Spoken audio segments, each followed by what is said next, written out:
నువ్వు మాట్లాడిస్తా ఒక ఇద్దరు మూడు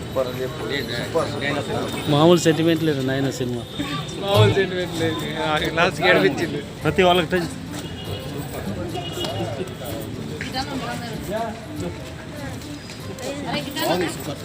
గట్టి చెప్పు. బాగుంది సినిమా మాత్రం హైలైట్. ఎందుకు బాగుంది? ఏం సెంటిమెంట్ ఎక్కడ? సెంటిమెంట్ పరంగా అయితే చాలా బాగుంది. ఫ్యామిలీ పరంగా బంధాలు బ్రదర్ అండ్ సిస్టర్ సెంటిమెంట్ చాలా బాగుంది. ఎంటర్టైన్మెంట్ ఉన్నాయి, అన్నీ ఉన్నాయి. సూపర్ సూపర్ అన్న సినిమా సూపర్ సూపర్. దేని విషయంలో ఏం సెంటిమెంట్? అనుబంధం బాగా మంచి విషయం అన్న. వెరీ గుడ్ సెంటిమెంట్ ఫీల్ చాలా బాగుంది. సాంగ్స్ కూడా మంచిగా, పాటలు కూడా చాలా బాగుంటాయి. సాంగ్స్ కూడా చాలా మంచిది. మూవీ బాగుందన్న, super. Thank you. Sentiment, sister, brothers